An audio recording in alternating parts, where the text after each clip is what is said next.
Outside my window is a tree. Hello, and welcome to The Bard's Truth with your host, the Green Bard. This is Lemongate 10. Kettleblacks are the bend in the path. Thus far in the series, we've covered how George R.R. Martin switched the real location of the house with the red door in Tyrosh, or maybe Pentos, to the false location in Braavos. We theorized that Dany and Viserys' time in the house was sabotaged by Illyrio Mopatis and Varys in a conspiracy to put Aegon onto the Iron Throne, while foiling Dorne's plot to support Viserys as king. We also discussed how the 4 loyal men that rescued Dany and Viserys from Dragonstone were a product of a third conspiracy made up of the survivors of the battle at the Tower of Joy. Since then, we've discussed the roles that some of their co-conspirators, Willem Dustin potentially, Ashara Dayne, now Septa Lemore, and Maester Wally's Flowers, now Halfhand Half-Maester, may have played at the house with the red door, and later on the Shy Maid.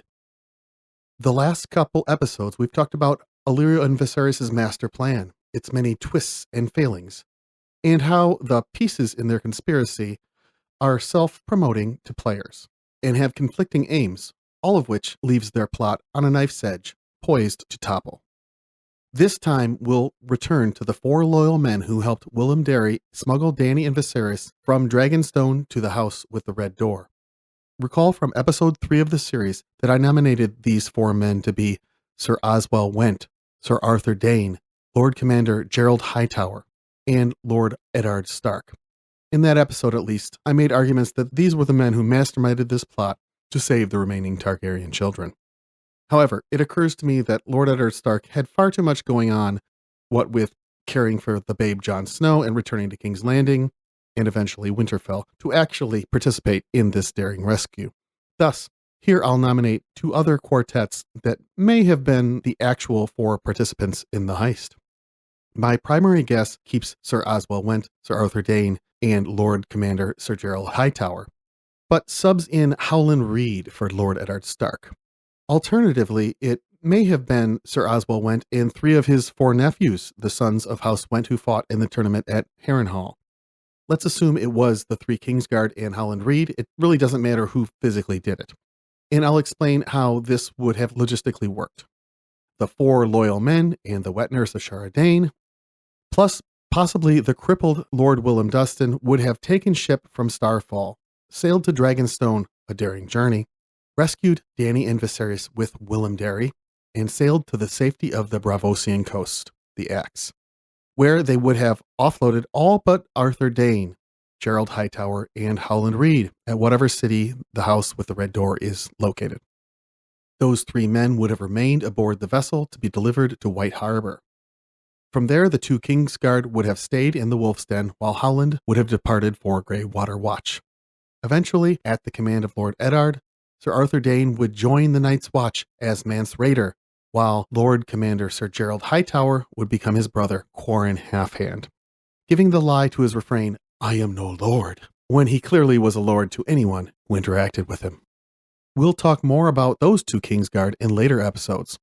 For the rest of this episode, and probably more, I'll deep dive Sir Oswell Whent, who, if you hadn't figured it out yet from my myriad hints, as well as George R.R. Martin's, is now known as Oswell Kettleblack.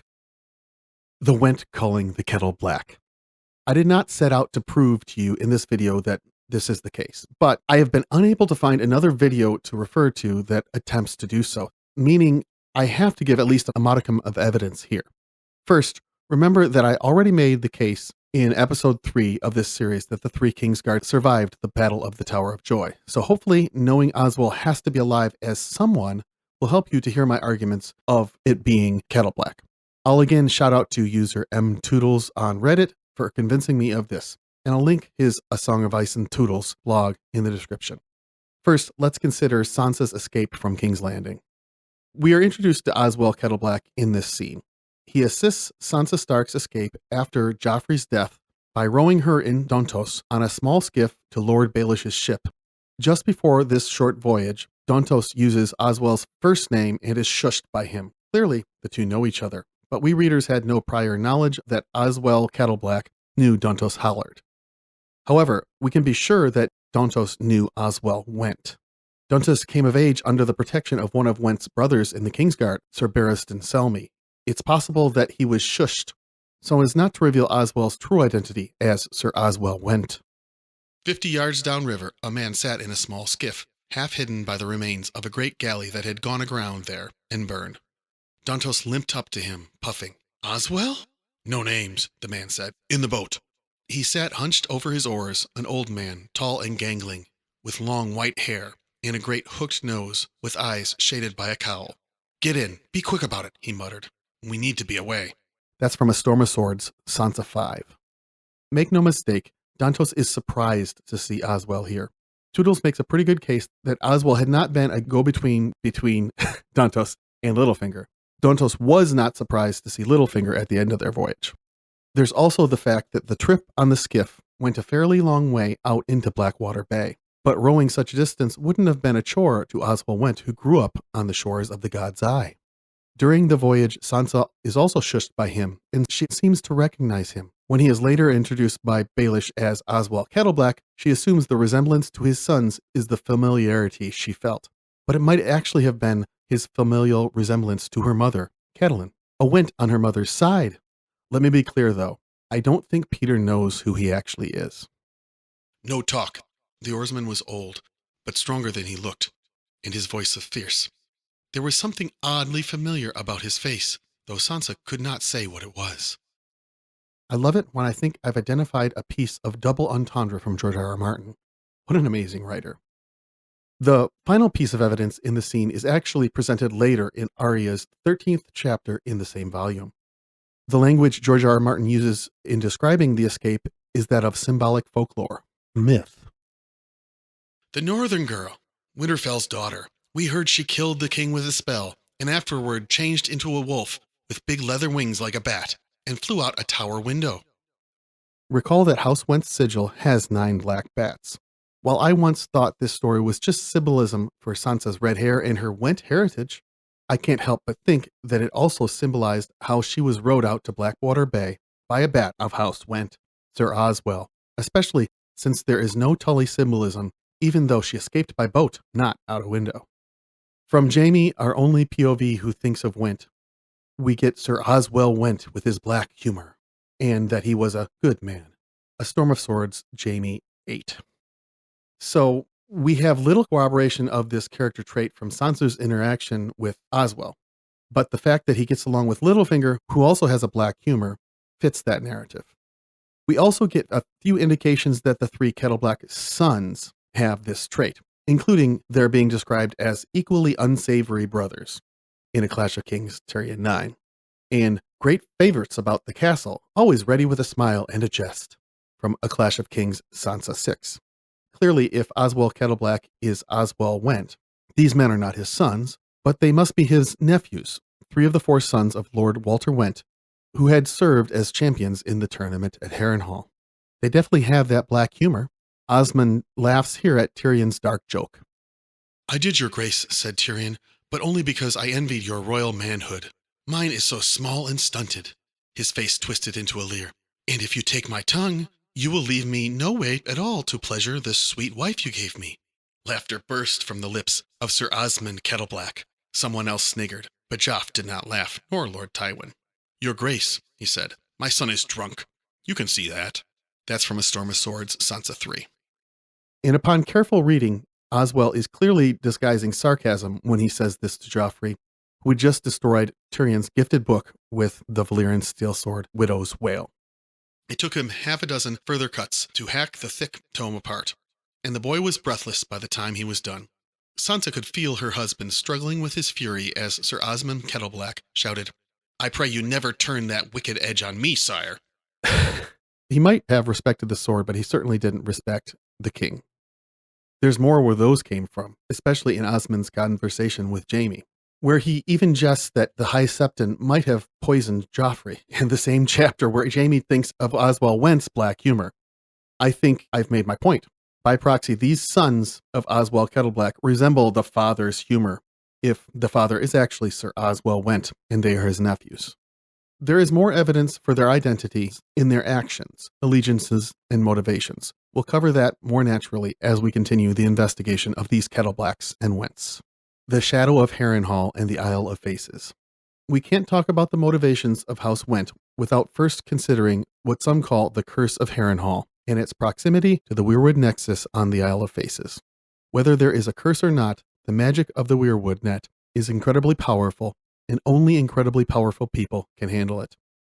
As a symbol of this power, we've seen the Weirwoods at Harrenhal's Godswood in Arya's POV, and in Fire and Blood, with Daemon Targaryen and Alice Rivers. Check out my musical video about that incident. Mayhaps more importantly, we hear about how the castle was built in Catelyn's POV. Harrenhal. Every child of the Trident knows the tales told of Harrenhal, the vast fortress that King Harren the Black had raised beside the waters of the God's Eye 300 years past, when the Seven Kingdoms had been 7 kingdoms, and the Riverlands were ruled by the Iron Men from the islands. In his pride, Harren had desired the highest hall and the tallest towers in all of Westeros. 40 years it had taken, rising like a great shadow on the shore of the lake, while Harren's armies plundered his neighbors for stone, lumber, gold, and workers. Thousands of captives died in his quarries, chained to his sledges, or laboring on his 5 colossal towers. Men froze by winter and sweltered in summer. Weirwoods that had stood 3,000 years were cut down for beams and rafters. Harren had beggared the Riverlands and the Iron Islands alike to ornament his dream. And when at last Harrenhal stood complete, on the very day King Harren took up residence, Aegon the Conqueror had come ashore at King's Landing. This passage is incredibly illuminating, a great example of how much exposition George R. R. Martin is able to pack into a single paragraph, especially at his writing pace early in A Song of Ice and Fire. It simultaneously focuses against the evils of forced labor and the environmental damage of extravagant building projects. Most importantly, it shows how the magic of the Weirwoods is imbued into the very bones of the castle, while Harren undoubtedly angered the trees to an extent that hadn't happened since the Andal invasion.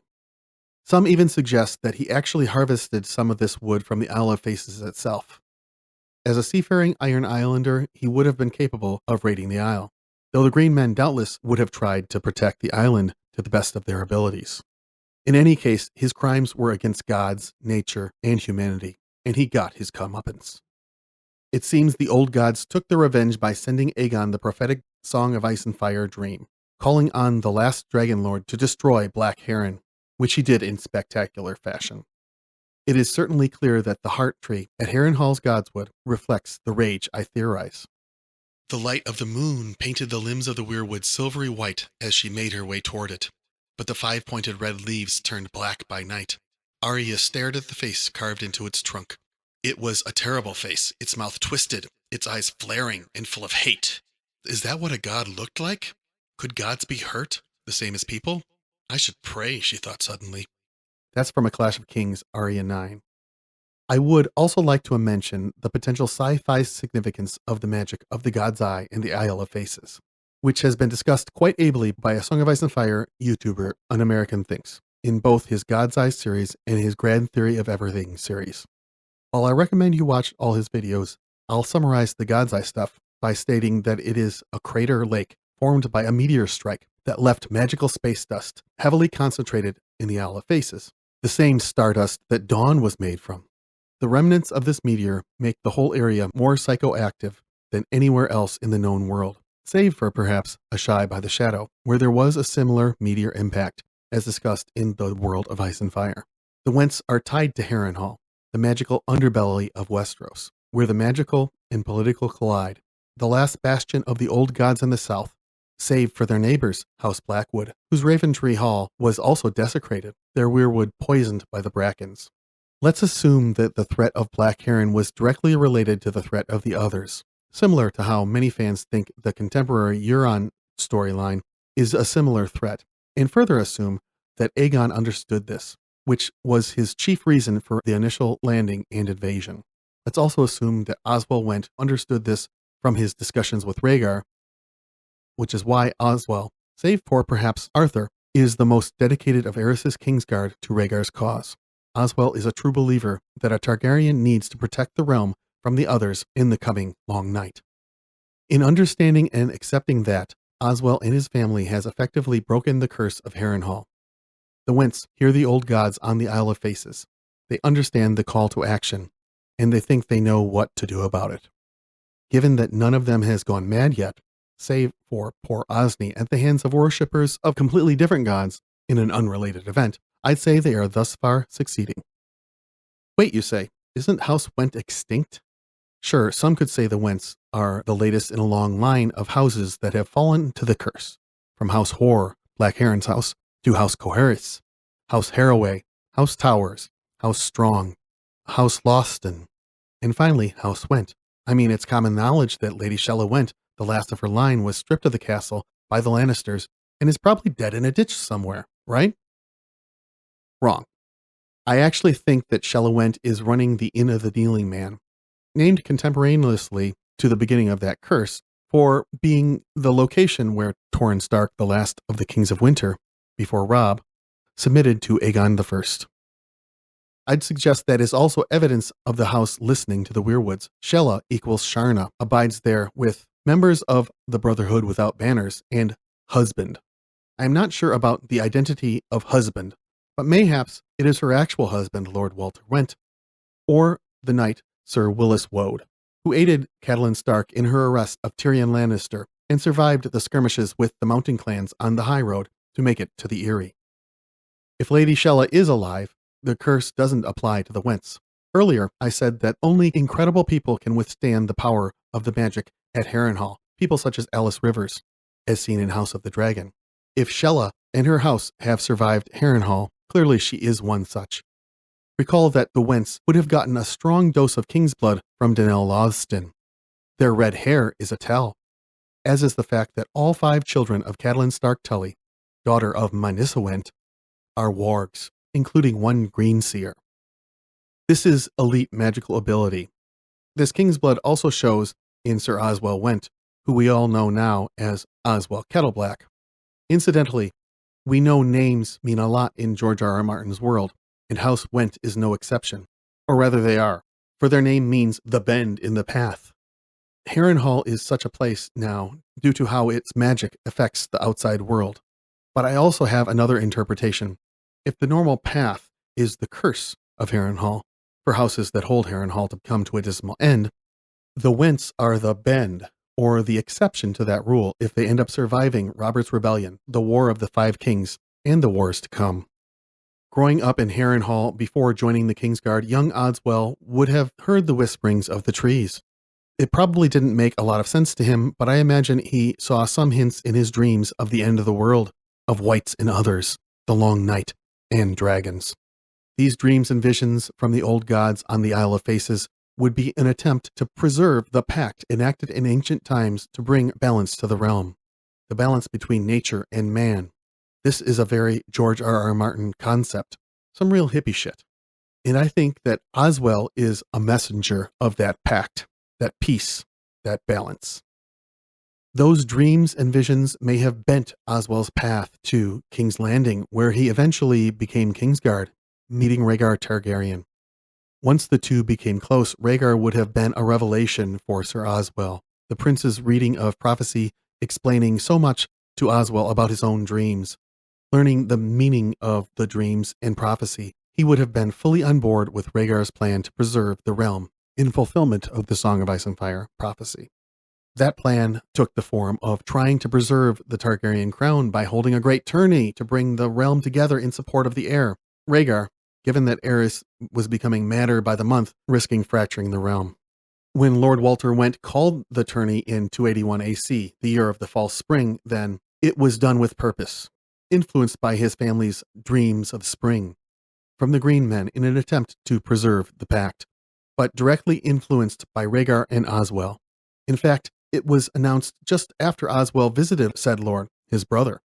With Rhaegar behind it, we can be sure it was also an attempt to fulfill the Song of Ice and Fire prophecy. Unfortunately, Rhaegar failed spectacularly, impeded first when the Mad King crashed the party, then when the prince became smitten by Lyanna's valiant display of king's blood as the Knight of the Laughing Tree.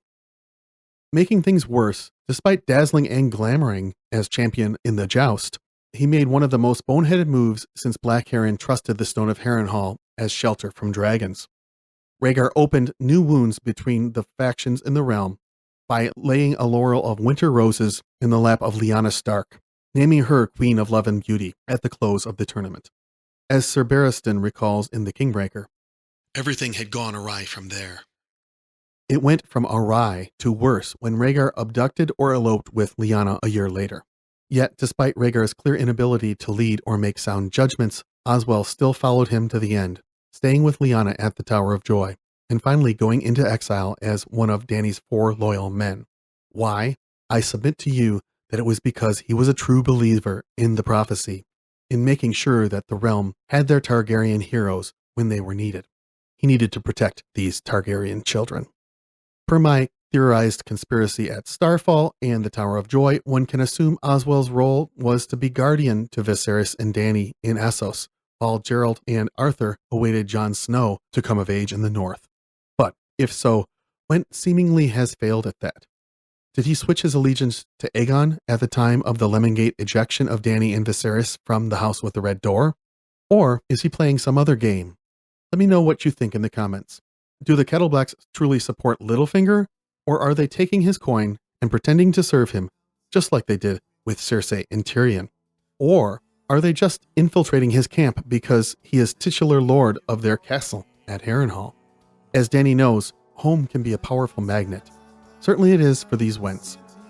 Now that we know who these characters are and what motivates them, next time we'll investigate what they are doing and how it fits these motivations. Peace. Thanks to all the terrific artists whose work is featured on this video.